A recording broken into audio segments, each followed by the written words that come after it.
जय माँ विंध्यवासिनी, हर हर महादेव। आप सभी का स्वागत है। आज यह सत्य घटना आप सभी जब सुनेंगे, अपने आसपास में ऐसी घटना आप सभी अवश्य सुने होंगे, लेकिन संबंधित समस्या का हल लोग भगवान के ऊपर छोड़ देते हैं जब कोई मार्ग नहीं निकलता है। तो समस्या कुछ ऐसी रहती है जिसमें कि परिवार के सदस्य एक निश्चित समय में मृत्यु को प्राप्त होते जाते हैं। जैसे हर 5वें साल, हर 10वें साल किसी न किसी की मृत्यु हो रही है। और प्रमुखता से इसमें जो विषय निकल करके आता है उसे पितृदोष मान करके कि यह पितरों का दोष है। व्यक्ति उतना सक्षम भी नहीं हो पाता धन से कि बहुत बड़ी कुछ विशेष अनुष्ठान कराएं, और समाज में इतनी भ्रांति फैली हुई है कि लोग पितरों के निमित्त कुछ कराना भी नहीं चाहते हैं। और यह भी सत्य है कि यह नियति ही होती है जो आपको इन विषयों में आगे बढ़ने नहीं देती है, वो आपको भटका करके और बांध करके रखती है। उदाहरण के लिए, पितृ से संबंधित बहुत बड़ी समस्या अगर उत्पन्न हो गई है और अकाल मृत्यु बार बार हो रहा है, तो जितने भी अकाल मृत्यु अभी तक हो चुके हैं उन सभी का एक साथ ही नारायण बलि करवा दिया जाए, फिर त्रिपिंडी करा दिया जाए और भागवत करा दिया जाए। तो इसमें सबसे बड़ी समस्या उत्पन्न हो जाती है कि इतना हुआ बना दिया गया है इन चीज़ों को कि बाबू आप ये कराने जाओगे तो इसमें लाखों लाख के खर्च होंगे। 1 लाख नारायण बलि, 1 लाख त्रिपिंडी, 1 लाख भागवत। आप बड़ा आयोजन करोगे तब उतना लगेगा ना, छोटे आयोजन में तो नहीं लगने वाला है इतना। आपको भागवत पंडाल लगा करके 7 दिन का सप्ताह लोगों को सुनाना है, अगर कथा करानी है तो वो विषय अलग हो जाता है। आप सामान्य ही कराएंगे तो हो सकता है कि ये पूरे की पूरी जो है 50-60 हज़ार में हो जाए, यानी 11-12 दिन का पूरा आपका, और थोड़ा बहुत अधिक लग सकता है। अब समस्या यहाँ पर यह भी आ जाती है कि 50-60 हज़ार रुपये एक बार में लाएं कहाँ से। और दूसरी ओर यह भी देख लीजिए कि प्राण जा रहा है, हॉस्पिटलाइजेशन हो रहा है, कर्ज ले लेकर के वहाँ हॉस्पिटल में बिल भरे जा रहे हैं, लेकिन ये पूजा पाठ, त्रिपिंडी श्राद्ध, नारायण बलि, नाग बलि, भागवत, इसको लेकर के मन में एक ऐसा द्वेष समाज के द्वारा भर दिया गया है ना, ये फालतू का चीज़ है, इससे कुछ नहीं होने वाला। ऐसा ही यह घटना रहा है। जो संबंधित परिवार हैं उन परिवार के सदस्य, और यह भी इस घटना में भी यह सभी को पता है कि घर के ही सदस्य के द्वारा कुछ ऐसा तांत्रिक प्रयोग करवा रहा है धन को लेकर के। जब एक सबसे बड़ी समस्या तो आज के समय में यह है कि अगर आप कमा रहे हैं 50 हज़ार और आपका पड़ोसी या आपका भाई कमाने लगे 70 हज़ार, तो वो 20 हज़ार अधिक कमाएगा तो उस 20 हज़ार के चलते द्वेष हो जाएगा, उसके सुख को देख करके हमें दुख हो जाएगा। और इस दुख का फिर निराकरण कैसे होगा कि उसे कष्ट दिया जाए, और इसी क्रम में जो है कष्ट देने के क्रम में अभिचार कर्म आदि करवा दिए जाते हैं। इसमें कभी कभी ऐसा तगड़ा अभिचार हो जाता है कि परिवार उससे निकल ही नहीं पाता है। यही समस्या आज की इस घटना में थी। 7 लोगों का परिवार और बार बार मृत्यु, और हर निश्चित समय में 5वें से 6ठे साल के बीच में एक मृत्यु होनी है, चाहे वो बूढ़ा का हो, जन्मता हुआ बच्चे का हो, या किसी का भी हो, होना ही होना है। और इस परिवार ने इस विषय को मान लिया था कि होने दो, आप क्या कर सकते हैं इसमें। यह समस्या जब समक्ष रखा गया उस परिवार के एक ऐसे सदस्य के द्वारा जो कि सेवा पूजा में बिलीव करने वाले थे, उन्होंने पूरी समस्या रखी, बताई। जब देखा गया और उन्हें पता था कि यह विचार कौन कर रहा है, कैसे करा रहा है, सब कुछ पता है, लेकिन बुद्धि सभी की ऐसी हो चुकी थी कि उसको काट कराने के लिए कुछ सोच ही नहीं रहे हैं। कैसे कराएंगे, कौन करेगा। सब तांत्रिक लुटेरे हैं, सब जानने वाले जानकार लुटेरे हैं, भगवान सुनने वाले हैं नहीं, खुद से पूजा पाठ करने की जरूरत है नहीं, जब मरना होगा मरेंगे ही, मरने दो। लेकिन कहीं ना कहीं सद्बुद्धि परिवार के एक सदस्य को आई, विषय को रखा गया, पूरा विषय देखा गया कैसे इसको करना है। तो अब इसमें परिवार के पास सबसे बड़ा विषय यह था कि अकाल मृत्यु इतने संख्या में हो चुकी थी, छोटे बच्चों को लेकर के विशेष करके 5-6 तो बच्चे मर चुके थे जो 2 से 3 साल के भीतर के थे, जन्म लिए 2-3 साल के होते होते मृत्यु को प्राप्त हो रहे हैं, कोई गर्भ में ही मर जा रहा है 6ठे-7वें महीने में। तो भरमार तो हो चुकी थी।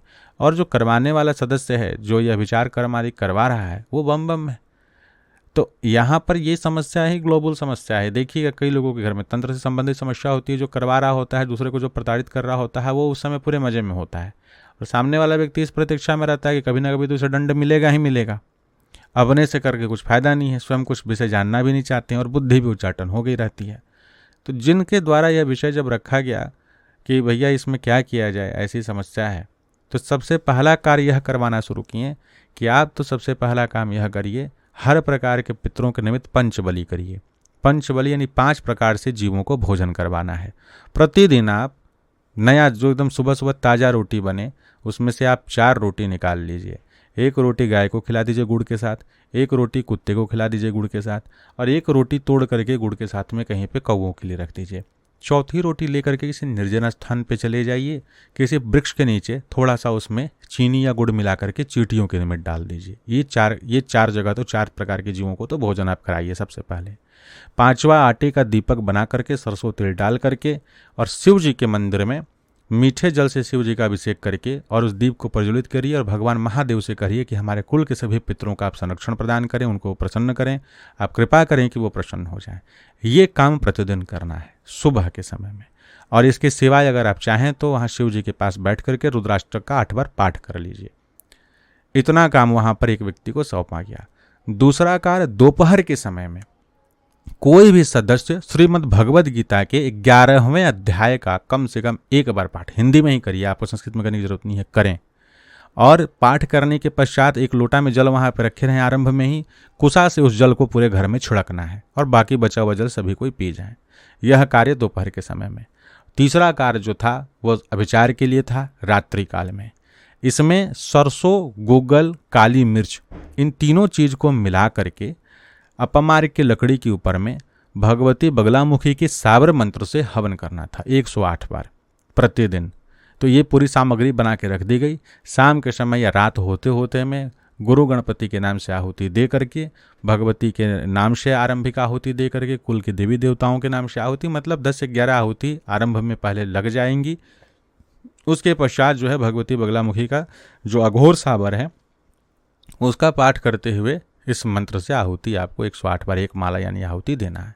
और पूरी सामग्री जब जलने लगेगी तो घर में घुमा करके और आपके घर के मुख्य द्वार के पास में उसको रख देना है। यह काम शाम के समय में। पहला स्टेप दिया गया था कि पहले आप 11 दिन कम से कम करें, दूसरे बार में इसे बढ़ा करके 21 दिन और तीसरे बार में 36 दिन किया गया, चौथे बार में 41 दिन इसको और बढ़ा दीजिए। इसको धीरे धीरे बढ़ाते बढ़ाते फिर इसको कंटिन्यू करना शुरू कीजिए। लाभ मिलना शुरू हुआ सबसे पहले लोगों की बुद्धि जो इतनी मति घूम गई थी वो मति पहले सही होना शुरू हुई। जो विश्वास खंडित था देवताओं के प्रति, शक्तियों के प्रति, वो जागृत होना शुरू हुआ। पितृ जो स्वप्न में जो मरे हुए लोग बार बार दिखते थे, कोई को खाना नहीं मिल रहा है, कोई कुछ रो रहा है, कोई कहीं नदी में बह गया है, कोई जल गया है, कोई कुछ है, कोई बच्चे, जितना, चूंकि सबको पता है कि ये सब चीज़ें जब इतनी अकाल मृत्यु होंगी तो घर में तो शमशान ही बन गया ना एक तरीके से। जितना आप उत्पात मान सकते हैं, सारे उत्पात जो मच रहे थे वो धीरे धीरे धीरे धीरे धीरे धीरे 2 महीने 3 महीने होते होते कम हो गए। थोड़ा विश्वास और बढ़ा लोगों का, और इसी चीज़ को और कंटिन्यू बढ़ाते गए। आर्थिक समस्या ऐसी थी, आर्थिक समृद्धि थी ही नहीं कि नारायण बलि कराएं या त्रिपिंडी कराएं, तो पहले मार्ग बना, ये चीज़ करना नहीं छोड़ा गया। इसको बोले अब कंटिन्यू कीजिए। दोपहर वाला जो समस्या हो रहा था कि दोपहर में कौन पाठ करे, बोले सुबह में ही कर लीजिए। फिर दूसरे तीसरे महीने से वो पाठ सुबह में हो गया। धीरे धीरे 11वें अध्याय का पाठ, चूंकि देखिए बुद्धि, जैसे ही आप पितरों के, अपने कुल के पितरों के निमित्त कार्य करना शुरू करते हैं, देवी देवताओं के प्रति कार्य करना शुरू करते हैं, जीवों की सेवा शुरू करते हैं, तो प्रारब्ध तुरंत कटने लगता है। जैसे कटना शुरू होगा वैसी सद्बुद्धि प्राप्त होने लगेगी, आपके भीतर आत्मबल आने लगेगा। और जब आत्मबल आने लगेगा तो मेधा बुद्धि का विकास होगा कि इस मार्ग में हम कैसे और आगे चलें कि हमारा कार्य सिद्ध हो। तो जगदम्बा ने कुछ ऐसी कृपा की कि बुद्धि आने लगा कि हमें संस्कृत में पाठ करना चाहिए। यूट्यूब पे अवेलेबल है। 11वें अध्याय का पाठ धीरे धीरे संस्कृत में सीखा गया परिवार के एक सदस्य के द्वारा, और सुबह के समय में संस्कृत में पाठ शुरू हो गया, यानी कि एक स्टेप और आगे बढ़ गए। और इसी प्रकार से करते करते कम से कम मान करके चलिए, बीच में छूटा भी, हम ये भी नहीं बोल रहे हैं कि इन लोगों ने कंटिन्यू किया, कुछ दिन करने के बाद छोड़ते भी थे कि अरे ये काम है तो किसी का एग्जाम है तो कुछ है, छूटता था, लेकिन कम से कम आहुति जरूर हो जाती थी। हाँ, एक विषय हम और बोल के रख दिए थे कि पर्व काल में आप कम से कम 1 किलो गुग्गल, 2 किलो 3 किलो पीला सरसों, अपमार की लकड़ी आदि, काली मिर्च, अपमार की लकड़ी तो अलग रहेगी, बाकी सभी सामग्री को मिला करके किसी बड़े पात्र में रख करके, जिसमें कोई भोजन ना किया हो, नया पात्र हो, या किसी चीज़ में रख करके अघोर बगलामुखी साबर मंत्र 5 माला जो है जाप कर दीजिए। 2-3 घंटा का समय लगेगा, पूरी सामग्री अभिमंत्रित हो जाएगी। और जब परिवार के ऐसे सदस्य घर में उपस्थित ना हो जो कि ये सभी कार्य करते थे, तो उस समय में इस जो सामग्री अभिमंत्रित की हुई है, इससे केवल कोई भी आहुति दे दे घर में 5 बार 11 बार, और उसको घर में दिखा दे। नियम हो जाना चाहिए बस। तो नियम हो रहा था। गाय, कुत्ता, कौवा, चींटी, इनको खिलाने वाला नियम छूट नहीं सकता था, कोई भी खिला सकता है। भगवान शिव के मंदिर में दीपक जलाने कोई भी जला सकता था, जल कोई भी चढ़ा सकता था। पाठ पूजा आदि सब कोई नहीं कर सकते थे, पाठ नहीं कर सकते थे, सब कोई नहीं कर पाएगा। तो 2-3 सदस्य जो मिल करके कर रहे थे, अगर किसी कारणवश कहीं ऐसा जगह जाना पड़ा कि अब नहीं है घर में, तो बाकी सदस्य इतना कर लिया करते हैं। ये मिल मिला करके जो चलना शुरू हुआ, और जो ये देवताओं का कृपा हुआ, जब बुद्धि वैसी जो शांत हो गई, उच्चाटन कट गया धीरे धीरे, वर्ष भर के बाद वैसा मार्ग भी बन गया कि फिर त्रिपिंडी भी हुआ, नारायण बलि भी हुआ, भागवत भी हुआ, और पूरा जो ये विधान था, पूरा जो विषय था वो क्लियर हो गया। समय लगा, लगभग हमको लगता है जहाँ तक कि 2 साल तो लग ही गया, 1.5 साल भी क्या, 2 साल लग गया पूरा व्यवस्था बनते बनते बनते बनते। लेकिन विश्वास करते रहें, छोड़े नहीं, पकड़ करके चलते रहें, आत्मविश्वास बन जाएगा, देव कृपा शुरू हो जाएगी, और वही सामर्थ्य दे करके फिर आपका पूरा विषय भी संभाल लेंगे। और अंतिम चोट जो शत्रुओं को, वही तो अपना मेन है। अनुभव हम तभी डालते हैं जब शत्रु को चोट पड़ गया हो, उससे पहले तो ठीक है आप ठीक हो रहे हैं, लेकिन रिजल्ट अल्टीमेटली चाहिए। जो ये उत्पात मचा रहा है उसको दंड मिलना चाहिए। तो दंड मिला। जो समस्या इनके यहाँ हो रही थी, यही भगवती पीताम्बरा, यही कुल के पितृ, यही सभी लोग और परिवार के ही व्यक्ति सदस्य थे, सारा चीज उनके ऊपर पड़ना धीरे धीरे शुरू हुआ। अब ये आनंद का विषय हो सकता है, हमारे लिए आनंद का विषय नहीं है, लेकिन लौकिक रूप से देखा जाए तो अब उनके घर में मृत्यु हो गई, अब बंटवारा हो गया, अलग हो गए हैं, खाना पीना चलता नहीं है, तो उनके घर का सूतक यहाँ मानेंगे नहीं, लेकिन हम बोले कि मानिए, सूतक लगा है मानिए। वो नहीं मानते हैं, अभी सामने सामने के हैं ना, तो मानिए आप भी सूतक। पहली मृत्यु हुई, दूसरी मृत्यु हुई, तीसरी मृत्यु में पैर पकड़ लिए, तुम लोग कुछ करवा रहे हो क्या, मत करवाओ, गलती हो गया, गलती मान लिए सामने से। यह भी क्योंकि अब ऐसे व्यक्ति के ऊपर में, अपने प्रिय संतान के ऊपर में तलवार तन गया था कि अब ये मरेंगे, मरणासन अवस्था में पड़े हुए हैं बच्चे।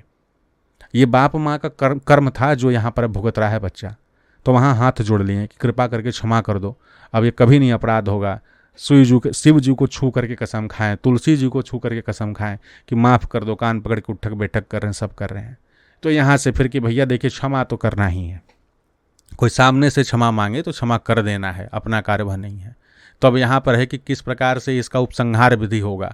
तो रुद्राभिषेक आदि कि चलिए भगवती आप शांत हो जाएं, अपने कोप को शांत कर लें, या यथोचित दंड इन्हें प्राप्त हो चुका है, मृत्यु आदि ना हो। अब हमें यह नहीं पता कि वो होगा कि नहीं होगा, अभी वर्तमान में तो पड़े ही हुए हैं वो व्यक्ति भी जिनके ऊपर भगवती ने घात किया है या जो भी दंड प्रदान किया है। लेकिन हमारे जो अपने साधक हैं, जो हमारे संपर्क में रहकर कितना कुछ किए, ये तो बम बम हो गए, भगवती ने इन्हें तो दिखा दिया। अब ये जीवन पर्यंत कभी माई का चरण नहीं छोड़ने वाले हैं। उन्होंने इन्हें सामर्थ्य दिया, उन्होंने इन्हें हर प्रकार से सामर्थ्यशाली बना करके, योग्य बना करके अपनी साधना भी करवाई, शत्रु को यथोचित दंड भी प्रदान किया। शत्रु नाक रगड़ के, कान पकड़ करके, संकल्प करके, कसम खा करके गया कि हम कभी जीवन में ऐसा अपराध नहीं करेंगे।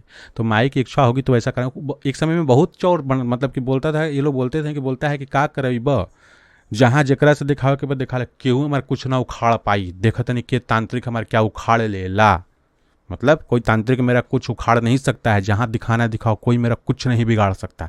बिगड़ गया, धन का बल था और साथ में तंत्र विद्या का बल था, सीखे थे, और इनका पूरा ग्रुप भी था तांत्रिकों का। अरे अपने ऊपर जब तक पड़ता है तब तक व्यक्ति सोचता है कि अरे हम तो संभाल लेंगे, लेकिन जब बच्चों के ऊपर पड़ जाता है ना, तो फिर पैर पकड़ना पड़ जाता है, पकड़ना पड़ा पैर। तो यह विषय आप सभी के समक्ष रखने का हमारा सबसे बड़ा मंतव्य यह था कि यहाँ जब रिजल्ट आया है तो देखिए किस प्रकार से आया है। क्षमा मांगना पड़ता है। माई कभी भी अपने भक्त का जो शीश है झुकने नहीं देती हैं, लाज रखती हैं। आप में वह विश्वास, श्रद्धा और समर्पण होना चाहिए। तो आशा करते हैं कि इस सत्य घटना से आप सभी अवश्य सुन करके लाभान्वित होंगे, आपके समर्पण में भी वृद्धि होगी। लगे रहें, भगवती की सेवा कभी ना छोड़ें। माई जगदम्बा जैसे चाहती हैं, जब उनकी इच्छा होगी, जब हमारा कर्म वैसा हो जाएगा, हमें योग्य वो बना देंगी, तो फिर जो हम चाहते हैं वो भी उनके अनुसार होगा तो उचित ही होगा। जय मां विंध्यवासिनी। हर हर महादेव।